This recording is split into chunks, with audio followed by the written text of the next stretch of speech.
All right, hey. Morning to you guys. How's everybody in the YouTube world doing today? So I'm gonna tell you what, it is done got hot. I have sweated through my clothes about 3 times today. I am so ready to get in the mountains and hear a bugling bull, and I'm also mega blistered after the last couple days.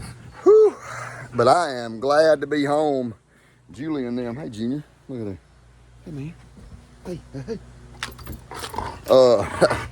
Julie and them should be home here in a little bit. They had a volleyball game this afternoon they had to go to.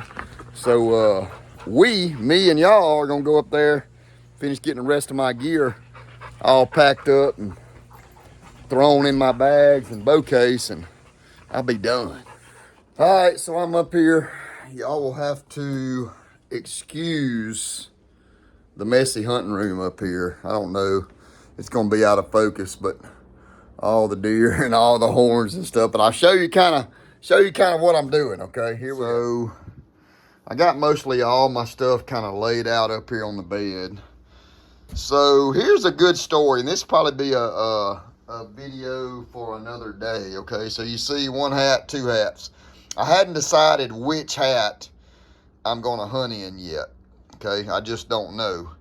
Every year, let's see, where is, so those two totes right there, this one and this one, especially the bottom one, it is slam full of hunting hats. Okay, this is year 30.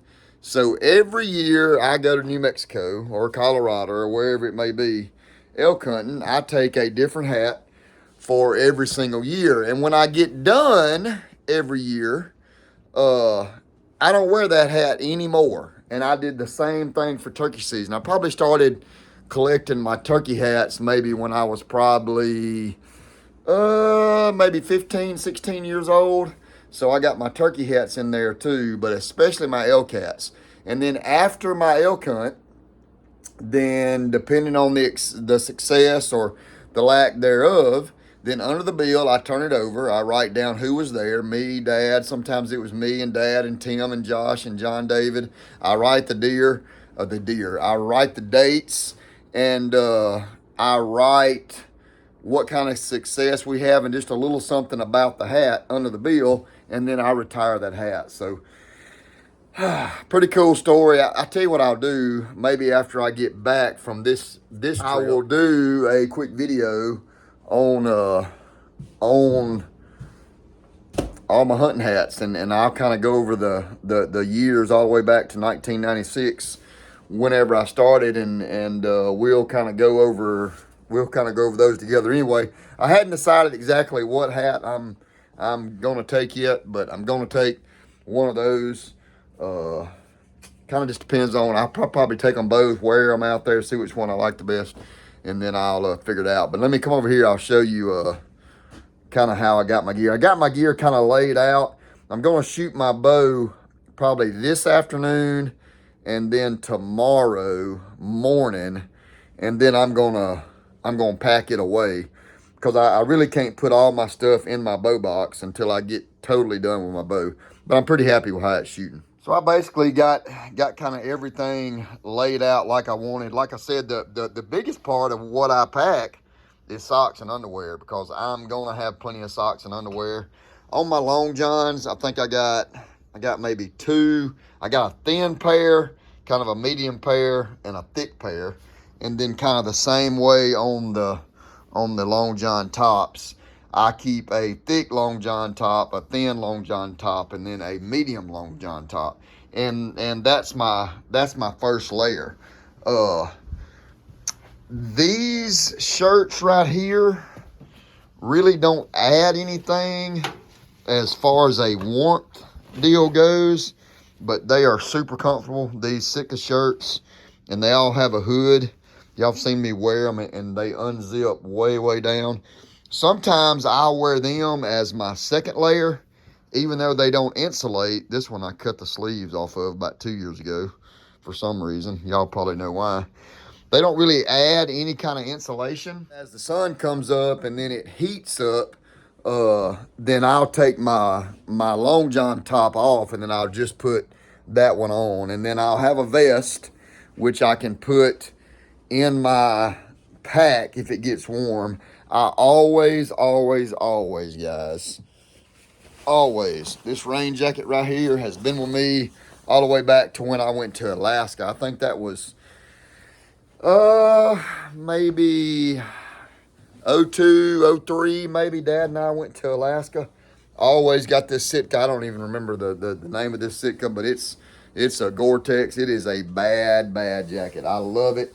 It's a little bit loud. To be honest, it makes a little bit of racket, but I don't know that there's a better raincoat out there on the market. And then I'll take that's probably one of the best I'm gonna take. And then I'll take this little mid jacket right here. Probably definitely take it. That's undergarments. That's second layer. That's a third layer. I hardly ever take a big jacket. I just don't feel like I need a big heavy jacket. Maybe sometimes around camp it's good to have a big heavy jacket on. But to be honest, clothing has gotten so good nowadays. If you buy the right stuff, maybe something that's primal off and you layer up right, you really don't need a whole lot of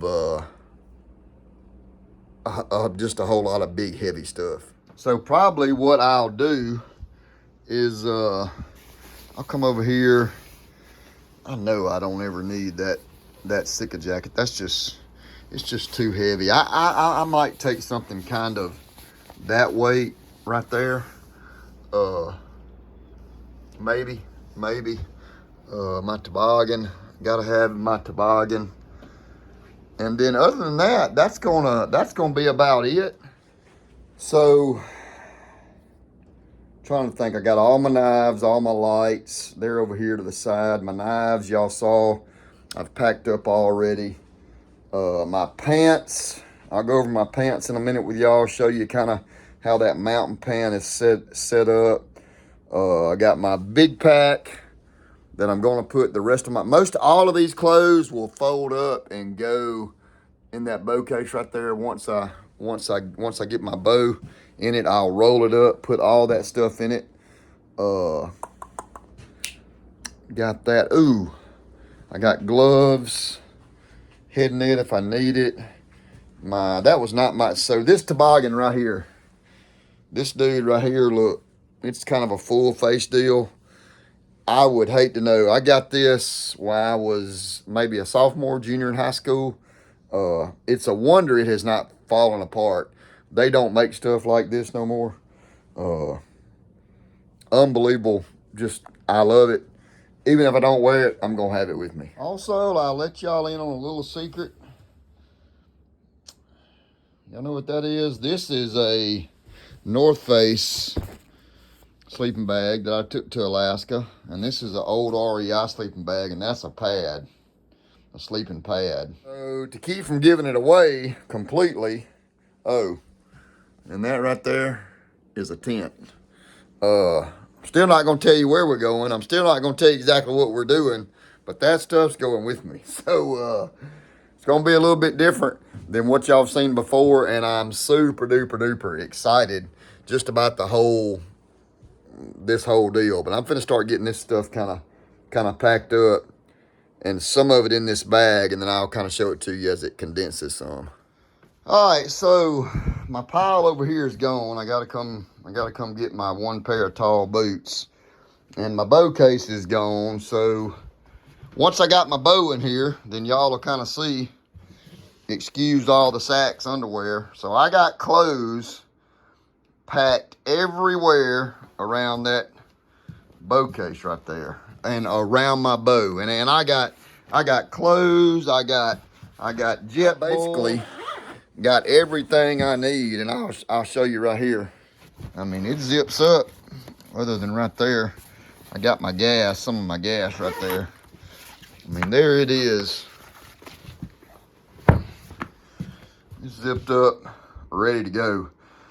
So that is a good way, a really good way to get you a bow and a ton of your clothes in one bag. And really all I got left, I got my heavier stuff, some batteries, my binos. I'm gonna probably put the food in a tote, but all that'll go right here in my backpack, and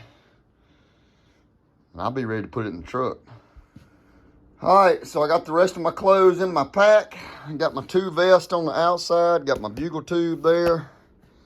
I'm trying to decide if I'm gonna, I don't think I'm gonna need that heater. I am gonna take that little cooker right there. I'll have to show y'all kind of what the thoughts and the plans are there.